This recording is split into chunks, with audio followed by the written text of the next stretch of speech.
आप देख रहे हैं मिड कैप मंत्रा। मार्केट का मूड आज बिगड़ा हुआ है। शनिवार को हमने एक तेजी देखी थी, लेकिन आज चौतरफा गिरावट देखने को मिल रही है। बहुत ही सेलेक्ट पॉकेट्स है जहां पर थोड़ा बहुत बाइंग आज के कारोबार में देखने को मिला है। निफ्टी अब 21,400 के नीचे फिसल कर दिन के लोअर लेवल्स पर कारोबार कर रहा है। 212 अंकों की कमजोरी है।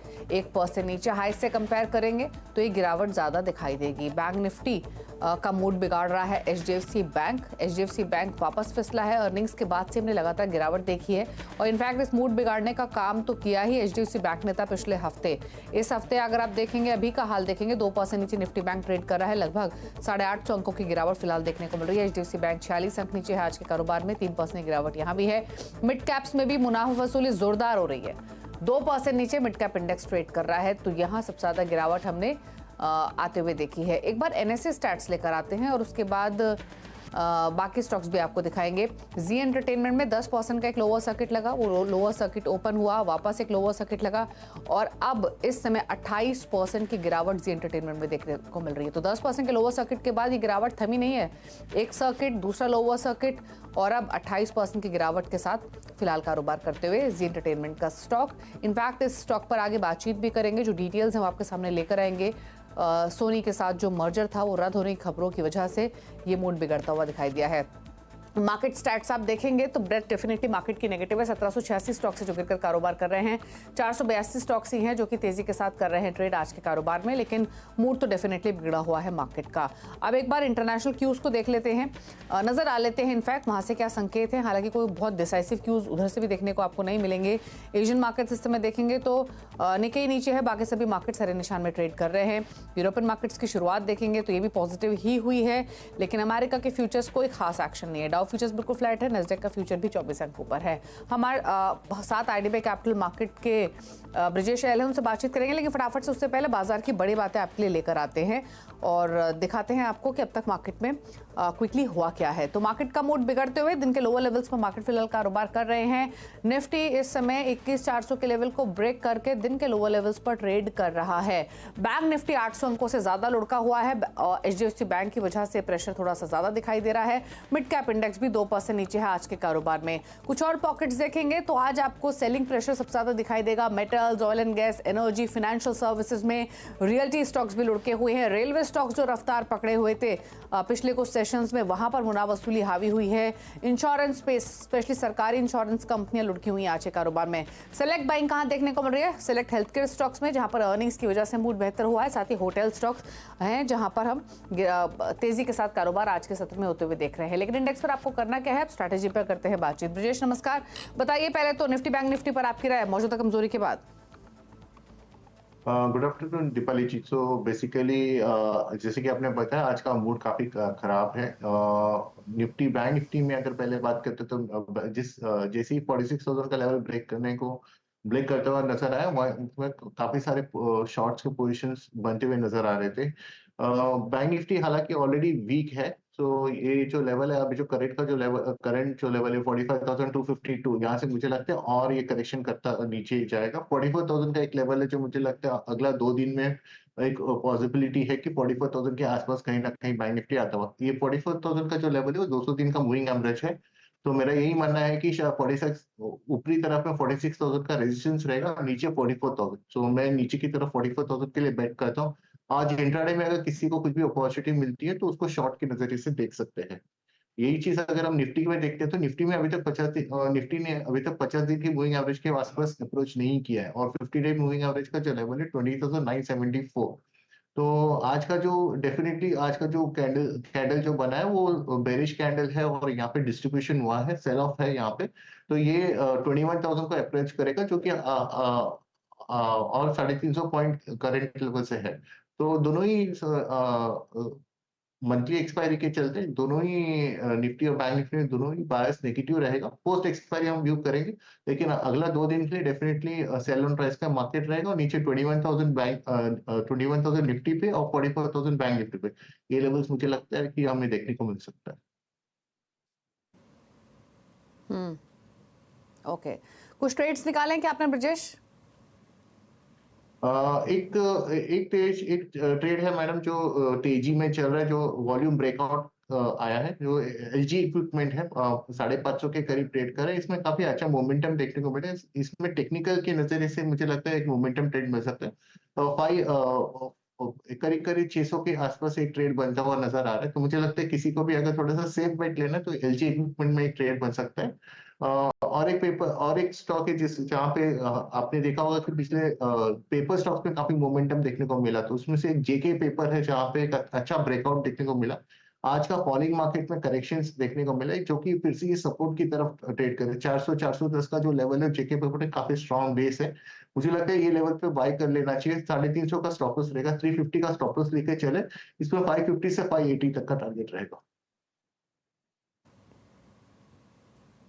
ओके, तो ये ट्रेड्स हैं आपके लिए खरीदारी की तरफ। और फटाफट से लेकर आते हैं मिड कैप्स के स्टॉक आपकी स्क्रीन पर। मिड कैप्स का मूड तो बेकार है ही आज के कारोबार में, 2% नीचे इंडेक्स है, लेकिन पॉकेट्स भी ज्यादातर आपको गिरावट वाली ही दिखाई देंगी। शुरुआत करेंगे रेलवे स्टॉक्स के साथ, जो उड़ रहे थे पिछले सत्रों में और आज नीचे आते हुए दिखाई दिए हैं। 7% नीचे IRFC, जो कि लगातार चला था स्टॉक। IRCTC 7% नीचे है। RVNL 8.5% नीचे है। रेलटेल में तो 11.5% की कमजोरी देखने को मिल रही है। इसके अलावा रेलवे के बाद दिखाते हैं आपको बैंक स्टॉक्स और साथ ही इंश्योरेंस स्पेस के शेयर्स। IDFC फर्स्ट बैंक 6.5% लुढ़का हुआ है आज के कारोबार में। AU स्मॉल फाइनेंस बैंक में 3.5% की गिरावट। बैंक ऑफ बड़ौदा 3% नीचे है। बैंक ऑफ इंडिया भी 2.5% नीचे कारोबार कर रहा है। इंश्योरेंस स्पेस में से पहले एक बार NBFCs और दिखा देते हैं। L&T फाइनेंस 3.5% नीचे, 6.5% नीचे IDFC, इंडियाबुल्स हाउसिंग फाइनेंस 6% नीचे और 7% नीचे स्पंदना स्फूर्ति का स्टॉक कारोबार कर रहा है। अर्निंग्स का इंपैक्ट यहाँ पर। इंश्योरेंस स्पेस में न्यू इंडिया इंश्योरेंस 4% नीचे, GICD में 7% की गिरावट है। मेटल्स लुढ़के हुए हैं। Jindal stainless, JSPL, NMDC, NALCO सभी शेयर्स गिरावट के साथ कारोबार कर रहे हैं। 7.5% नीचे जिंदल स्टेनलेस, JSPL 3% नीचे, NMDC नाल्को में भी 3% तक की गिरावट है। ऑयल एंड गैस स्पेस के स्टॉक्स, चेन्नई पेट्रो 8.5% नीचे, IOC, HPCL, oil India 4.5% on an average गिरे हुए हैं आज के सेशन में। अब दिखाते हैं आपको रियल्टी स्पेस। शोभा 8.5% नीचे, ओबरा रियल्टी 8.5% नीचे, 7% नीचे प्रेस्टीज है और DLF भी अब 3.5% लुढ़क कर ट्रेड कर रहा है। अब वो सेलेक्ट पॉकेट जहां पर थोड़ी खरीदारी है। हेल्थ केयर में सब में बाइंग नहीं दिखेगी, लेकिन सेलेक्ट स्टॉक्स हैं। मैक्स हेल्थ केयर अब इनफैक्ट 0.5% ही ऊपर है। ये स्टॉक नीचे हल्का हुआ है थोड़ा सा। आरती फार्मा 3.5% ऊपर है। ग्लोबल हेल्थ 4% ऊपर है। जायडस लाइफ में 3% की बढ़त है। होटल स्टॉक्स में खरीदारी, लेमन ट्री 5% ऊपर, 4% ऊपर शैलेट होटल्स, EIH 4% ऊपर, एडवानी होटल्स 10% ऊपर है। कुछ और सेलेक्ट गेनर्स आज के कारोबार में, पेट्रोनेट 5.5% ऊपर, 5% ऊपर पर्सिस्टेंट सिस्टम, पॉलिसी बाजार 4% ऊपर है। सुप्रीम इंडस्ट्रीज में भी 2.5% की तेजी देखने को मिल रही है। तो ये रहे वो मिड कैप्स के स्टॉक्स जहां पर एक्शन तेजी का बना हुआ है। लेकिन अब बात करेंगे जी एंटरटेनमेंट की। सोनी डील रद्द होने के बाद जी एंटरटेनमेंट में गिरावट थम नहीं रही है। शेयर करीब 25% उठ चुका है। ये गिरावट क्यों आई है? यतिन मोहता और डिटेल्स लेकर हमारे साथ मौजूद हैं, बताइए यतिन। देखिए, इसके पहले क्योंकि जो डील है उसके ट्रांजैक्शन के बारे में हम समझें पहले, वो ज़रूरी होगा। क्योंकि अगर हम बात करें जी और सोनी के डील की, तो कुछ सालों पहले ये डील अनाउंस हुई थी जी और सोनी के मर्जर की। सोनी अपने इंडियन ऑपरेशंस को जी के अंदर मर्ज करने वाला था। हालांकि ये ट्रांजैक्शन रद्द हो गया। क्यों रद्द हुआ? क्योंकि सोनी ने जी को एक टर्मिनेशन लेटर भेजा और ये सोमवार की सुबह होता हुआ आपको नज़र पड़ा। राम मंदिर के उद्घाटन वाले दिन ये आपको घटना घटित होती हुई दिखाई पड़ी।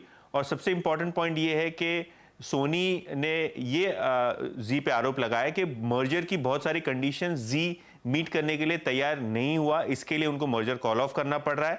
इसके अलावा जी ने अपने दावे में लगभग 750 करोड़ रुपए की टर्मिनेशन फीस की भी मांग की है। ऑब्वियसली अगर आप देखें तो इसके अंदर एक बड़ा कारण ये भी है कि सेबी का एक प्रमोटर्स के खिलाफ ऑर्डर आया था, जहां लिस्टेड एंटिटीज में से पैसे साइफन ऑफ करने के आरोप लगे हुए थे और पुनीत गोयनका और उनकी फैमिली के काफी मेंबर्स को बोर्ड पे नहीं रहने की ऑर्डर भी सेबी ने पास की थी, जिसके कारण मांग सोनी की तरफ से ये आ रही थी न्यूज रिपोर्ट्स के हिसाब से कि पुनीत गोयनका मर्ज एंटिटी के CEO ना बने और स्टेप डाउन कर दें। तो कहीं ना कहीं इसको लेके दोनों ही पार्टीज में अनकंफर्ट था पिछले दिनों तक, और ये ट्रांजैक्शन पूरी तरीके से फ्रक्टिफाई नहीं हो पाया। और ऑब्वियसली क्योंकि ये मर्जर में काफ़ी सारी चीज़ें निकल के आ रही थी जी के शेयर होल्डर्स के लिए, क्योंकि एक मल्टीनेशनल कंपनी सोनी के मेजॉरिटी बोर्ड से कंपनी रन होने वाली थी। और अगर हम करंट स्ट्रक्चर देखें जी का, तो प्रमोटर्स के पास लगभग 5% ही हिस्सा है, तो स्किन इन द गेम नहीं है। और शायद ये डील कॉल ऑफ होने के बाद जी में एक बड़ा रिएक्शन आपने देखा, लगभग 25-30% के आसपास नीचे आपको जी का शेयर ट्रेड करता हुआ दिखाई पड़ रहा है मर्जर के कॉल ऑफ होने के बाद। ओके, शुक्रिया आपका यतिन, ये डिटेल्स बताने के लिए। इनफैक्ट डील रद्द होने के बाद हमने जील के एमडी और सीईओ पुनीत गोयनका से एक्सक्लूसिव बातचीत की। हमारे मैनेजिंग एडिटर अनुज सिंगल ने, गोयनका ने कहा कि डील रद्द होने का उनको दुख है, लेकिन वो इसे भूलकर आगे बढ़ने की कोशिश करेंगे।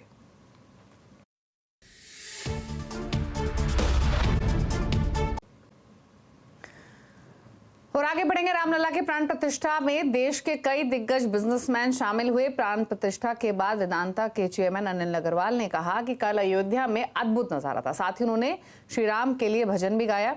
अनिल अग्रवाल से खास बातचीत की नेटवर्क 18 के अमीश देवगन ने। मेरे साथ इस समय मौजूद हैं अनिल अग्रवाल साहब, वेदांता ग्रुप के। अनिल जी, आपको जय सिया राम। जय सिया राम। अभिनंदन है आपका न्यूज 18 पर। कल प्राण प्रतिष्ठा का भव्य और दिव्य कार्यक्रम हुआ और उस कार्यक्रम में आप भी मौजूद थे, मैं भी मौजूद था। वो कार्यक्रम देखकर आपका पहला एहसास क्या था? विश्वास नहीं हो रहा था कि इस धरती पर हूं। जी, जो आपने सुनते थे कि कहीं और, जो नजारा था, जो फीलिंग थी, जो हवाएं चल रही थी, जो साधुओं की मंडलियां घूम रही थी और श्री राम के जो नारे लग रहे थे, वो एक अद्भुति था कि इस जन्म में इस तरह का भी कभी कोई अनुभव मिलेगा। हम लोग भगवान का नाम लेते थे तो कुछ आधा अंदर पकड़ के रखते थे और आधा बोलते थे। जी, कल खुले दिल से हम लोग बोल रहे थे कि हम राम मंदिर में आए हैं और जय श्री राम है। जी, कल प्रधानमंत्री का संबोधन भी हुआ। उस संबोधन में वो भी भावुक हुए। कल हमने बहुत बड़े लोगों को, बहुत वीवीआईपीस को भावुक होते हुए देखा। आपके लिए वो पल कैसा था? वो जैसे हम लोग पिक्चर देखने जाते थे, हम लोग की हमारे लिए माँ बहुत प्रधान होती है। जब माँ की कोई बात फिल्म में बात आती थी तो आंसू आ जाते थे। माँ अभी भी आपकी माँ आपके साथ ही रहती है? अब हमारे साथ ही रहती है, 92 की है, 15 साल से मेरे साथ रहती है। सुबह पहले मैं उनको भगवान मानता हूँ, उनका पैर छू के निकलता हूँ अंग्रेजों के बीच में, तो वो एक जो आशीर्वाद लगता है, जो कॉन्फिडेंस है। तो कल राम जी का भी देखा, तो हम लोग तो आस्था तो चाहिए ना, एक आस्था ही तो है। राम जी तो किसी के एक की तो है नहीं, राम जी तो भाव है, राम जी तो ऊर्जा है। राम जी के कहने से आपको एक मन में एक शांति आती है। राम सरल है, वो जो सरल जो बात है, वो बात आज हर आदमी चाहता था। और हम लोग तो इतने शांति प्रिय हैं कि 700 साल 500 साल बीत गया। आज का सूर्योदय कितना महत्वपूर्ण है भारतवर्ष के लिए? क्योंकि आप तो विदेश में रहते हैं, भारत के साथ आपका लगाव, आपका जुड़ाव, आपका प्यार भारत के साथ है, लेकिन ये जो सूर्योदय है, ये इसको आप कैसा देखते हैं? मैं तो भावुक आदमी हूँ। सुबह जब उठा तो वो ये कल वाला गाना चल रहा था, नगरी हो अयोध्या की, रघुकुल सा घराना हो, रघुकुल सा घराना हो, लक्ष्मण सा भाई हो, रघुवर के चरण जैसा ये अयोध्या हमारा हो।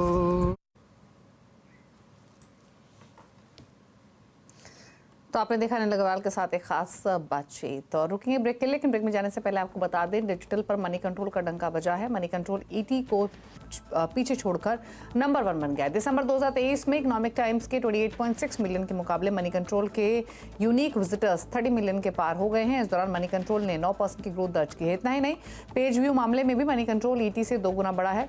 स्टिकीनेस के मामले में भी मनी कंट्रोल ईटी से बहुत आगे है। मनी कंट्रोल में लोग ईटी के मुकाबले 4 गुना ज्यादा वक्त बिताते हैं। ईटी में जहां 199 मिलियन मिनट्स बिताए गए हैं, वहीं मनी कंट्रोल में ये नंबर 863 था।